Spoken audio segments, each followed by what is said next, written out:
मैं आपको बतला दूं कि बिहार में जिस तरीके से शिक्षा घोटाला हो रहा है, बीपीएससी का घोटाला हुआ, बीएसएससी सचिवालय सहायक का घोटाला हुआ, इन तमाम मुद्दों को लेके, और जहां पे एक और सीटेट बीटेट के अभ्यर्थी लगातार लाठियां खाए, प्रदर्शन किया, आपने भी देखा होगा और हमने भी कवर किया है। एक पत्रकार होने के नाते मैं आपको बता रहा हूं कि जिस तरीके से बिहार में इन सारे चीज़ों को, शिफ्टिंग का जो खेल है वो सरकार खेलती है, वो लोगों को नज़र में नहीं आता है। स्टूडेंट जो है हमारे जो बिहार के जो वासी हैं वो कम पढ़े लिखे हैं, शुरू से ही उनके स्कूल। अब देखिए बिहार में देखिए खेल कैसे होता है। बिहार में मुख्यमंत्री आते हैं, लोगों को ये भड़काया जाता है कि बिहार में फॉरवर्ड, अग्रो और पिछड़ों की लड़ाई है। शुरू से देखिए खेल। लालू जी आते हैं कालांतर में, लालू जी की सत्ता आती है, वो चरवाहा विद्यालय खोलते हैं। कितने चरवाहा पढ़ लिए थोड़ा बताइए तो, एक डाटा कभी सरकार जारी की है? और चरवाहा विद्यालय खोलने के नाम पे आपने कितना पैसा लगाया है कॉलेज में? उस चरवाहा विद्यालय का आज स्थिति क्या है? क्या वहाँ पे शिक्षक हैं कि नहीं? वो किसका पैसा था जो चरवाहा विद्यालय में आपने लगाया? वो कौन लोग थे जो वहाँ के जाके पढ़ रहे थे? किसी का है डाटा आपके पास? हमारे पास नहीं है। काहे कि आपने दिया नहीं है, काहे कि आपने नीति आयोग को नहीं दिया है, आप सबसे छिपाए हैं। उसके बाद कालांतर में लालू जी से मतलब कस के जो राजनीति के एक होता है ना द्वंद्व, वो द्वंद्व छेड़ते छेड़ते नीतीश जी आते हैं सरकार में और वो कहते हैं लालू भ्रष्टाचार के मतलब जनक हैं। मतलब कि यहाँ पे बिहार में जो है ना वो कत्लेआम मचाने में और किडनैपिंग और इस तरह के तमाम मामलों में लालू जी के पूरे परिवार को घसीटा जाता है। लालू जी पे फूडर स्कैम लगता है, चारा घोटाला, जिसमें अभी वो सजा याफ्ता है, ठीक है। उसके बाद नीतीश जी का सरकार आता है। 17 साल से 8वीं बार वो मुख्यमंत्री का मतलब शपथ ग्रहण लिए हैं। मुख्यमंत्री के नीतीश जी के सरकार में सुशासन का ढोल पीटा जाता है। और सुशासन ऐसा होता है कि सारे स्कूलों में बहाली वाले शिक्षक को ठेल के भर दिया जाता है। बहाली वाले जिनको कुछ पढ़ाने नहीं आता है। मैं पूछना चाहता हूँ शिक्षा मंत्री से, अभी नहीं जो एनडीए के सरकार में थे उनसे भी, और जो अभी नीतीश बाबू के सरकार में उनसे भी, आपने कभी उस शिक्षक का कभी इंटरव्यू लिया? क्यों नहीं लिया? ये वोट बैंक की राजनीति नहीं थी कि आप ग्राम स्तर पे मुखिया को दे दिए पावर की जाके शिक्षक का बहाली के लिए आप मनोनीत कीजिए और मेरे सामने में कोई लिस्ट पेश कीजिए। तो वार्ड सचिव सब लोग मिलके टीचर की बहाली किए और टीचर वहाँ जाके क्या पढ़ा रहा है? प्योर को बोलता है पुर, श्योर को बोलता है सुर। अब ये जो माननीय लोग निकलेंगे पढ़ के, वो बिहार का भविष्य होंगे। और आज जब सड़क इतिहास तो सभी लोग जानते हैं, हाँ। लेकिन हम चर्चा करेंगे कि जो आज बीपीएससी हो गए, हाँ। या सीटेट बीटेट के अभ्यर्थी हैं, और जिस प्रकार से लगातार शिक्षा मंत्री का बयान बदलता जा रहा है, कहीं से छात्रों को भटकाने का जो मुद्दा वो ला रहे हैं धर्म के माध्यम से, इस पे आप क्या कहेंगे? देखिए आज क्या हुआ ना कि सब लोग अब बैठ रहे थे गर्दनी बाग में, तमाम रोड पे अन्य जिलों में जो स्टूडेंट हैं वो निकल रहे थे रोड पे, प्रदर्शन कर रहे थे कि मुझे शिक्षा का रिजल्ट। तो अब देखिए ग्रेजुएशन का सर्टिफिकेट आपको कितना में मिल रहा है? 6 साल में, 7 साल में। लड़कियां राजद कार्यालय में रो रही थी, आप थे ना। शिक्षा मंत्री ने क्या बोला? सीधे पल्ला झाड़ के कि जाइए राज्यपाल के पास जाइए। क्यों भाई? शिक्षा मंत्री आप है, राज्यपाल के पास स्टूडेंट जाए। और जो दूर से 200 किलोमीटर से आपके कार्यालय तक पहुंच गया, क्या उसको राजभवन घुसने दिया जाएगा? राज्यपाल से वो मिलके बात कर सकता है? आपको लगता है कि आपके द्वारा पढ़ाया गया बच्चा में इतना काबिलियत है कि वो राज्यपाल के समक्ष बैठ के अपनी बातों को प्रखरता से मुखरता से रख दे? आपको लगता है शिक्षा मंत्री? और आज शिक्षा मंत्री क्या कर रहे हैं? जब देखे कि अब ये पूरा गोलमोल हो रहा है, सारा स्टूडेंट बिहार का युवा एक जगह गोलबंद हो रहा है, और अब ये लोग रोड पे निकल के शिक्षा को लेके और रोजगार को लेके बोलेगा, तो माननीय तेजस्वी प्रसाद यादव और शिक्षा मंत्री क्या सोचे क्या नहीं सोचे, फटाक से पूरा विषय वस्तु को शिफ्ट करके कहाँ ले आए? रामचरितमानस पे। एक शिक्षा मंत्री दीक्षांत समारोह में जहाँ सबको सर्टिफिकेट मिलना था, वहाँ पे जाके रामचरितमानस का दोहा पढ़ रहे हैं। वाह रे वाह शिक्षा मंत्री, वाह, आप तो गजब खेला खेले। आप क्या बोलते थे? बीजेपी धर्म की राजनीति करते हैं, और आप क्या कर्म की राजनीति कर रहे हैं?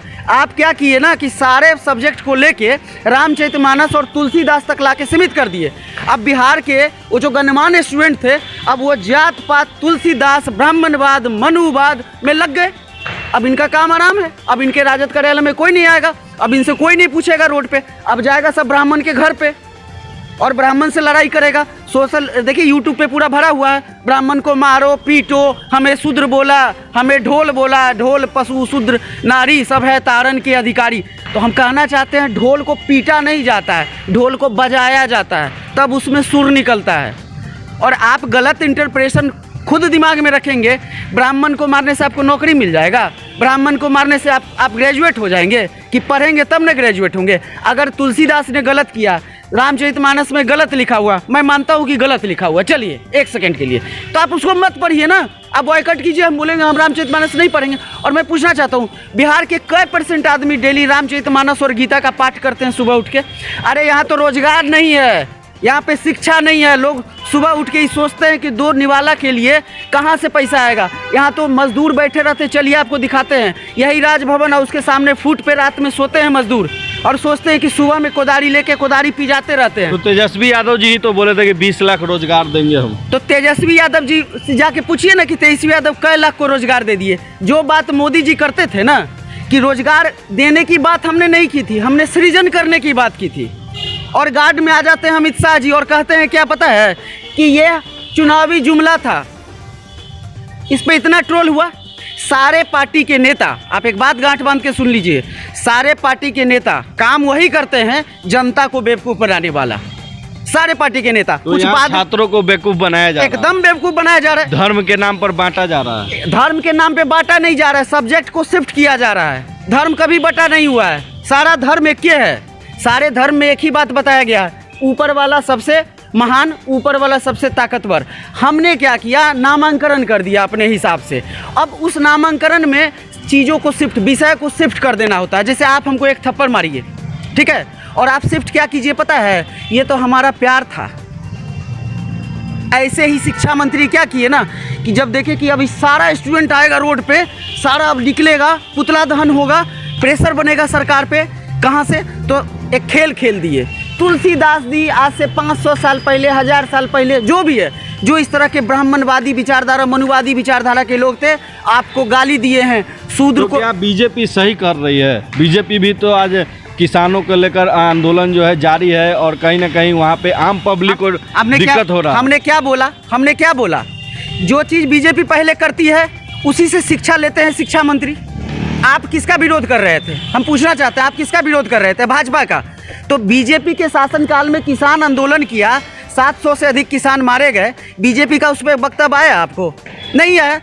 तो आज शिक्षा मंत्री, आप भी तो वही काम कर रहे हैं, उससे सीख के आप भी तो वही काम कर रहे हैं ना। तो आप कैसे बीजेपी से अलग हो गए? कैसे आपके विचारधारा अलग होगी? अगर वो धर्म की राजनीति करती है बीजेपी, आप भी तो धर्म की राजनीति शुरू कर दिए। आप स्टूडेंट को बुला के कभी बैठाए, बोले कि अब हम विज्ञप्ति जारी करेंगे, आपको नौकरी दिया जाएगा, आपको रोड पे आने की ज़रूरत नहीं है, हम शिक्षा मुहैया करवाएंगे स्कूल में, आपको प्राइवेट स्कूल जाने की ज़रूरत नहीं है। ये कर देंगे तो फिर उनका 2024 में जो वोट है वो खराब नहीं हो जाएगा? 2024 में आप देखिए, आप देखते जाइएगा, अभी का स्टूडेंट और अभी का जिसको वो दलित और बोलते हैं ना, शूद्र कह के लड़वाते हैं ना, वो लोग कुछ ज़्यादा दिन नहीं, 2-4 साल में इतना ज़्यादा सोचने में सक्षम हो जाएगा ना आज का युवा कि इन लोगों के चक्कर में नहीं पड़ेगा। अभी जितना दिन धर्म का राजनीति बीजेपी कर रही थी और आज राजद करने लगी, और इसी तरीके से ये लोग करते रहे ना, तो आने वाले समय में स्टूडेंट को तीसरा विकल्प शुरू करना पड़ेगा। और हमारे जैसे और आपके जैसे बीच से स्टूडेंट निकल के नेता बनेंगे और बिहार का प्रतिनिधित्व करेंगे, आपको मैं बता रहा हूँ। और इन पार्टियों का जो हाल होगा आने वाले भविष्य में, वो बिहार की जनता देखेगी। मैं डंके की चोट पे कह रहा हूँ, कोई आदमी भूखा ज़्यादा दिन तक ना आपका ना जी हुजूरी और सलामी नहीं ठोकेगा, ये बात याद रखिए। एक बाप भी अपने बेटे को घर से बाहर कर देता है, कहता है तुम कोई काम का नहीं है, निकम्मा हो, घर में तुम्हारी जगह नहीं है। एक बाप जो एक खून का होता है। फिर ये पार्टी किस मतलब बिसात की है? पार्टी हमारे लिए है कि पार्टी के लिए हम हैं? जनता के लिए सरकार होती है या सरकार के लिए जनता होती है? सो बताइए ना। हम आपको वोट दे दिए, आप पे भरोसा किए और आप लड़ाना चालू कर दिए। आप कहते थे पहले कि बीजेपी धर्म की राजनीति करती है, आप क्या कर्म की राजनीति कर रहे हैं? ये कर्म है।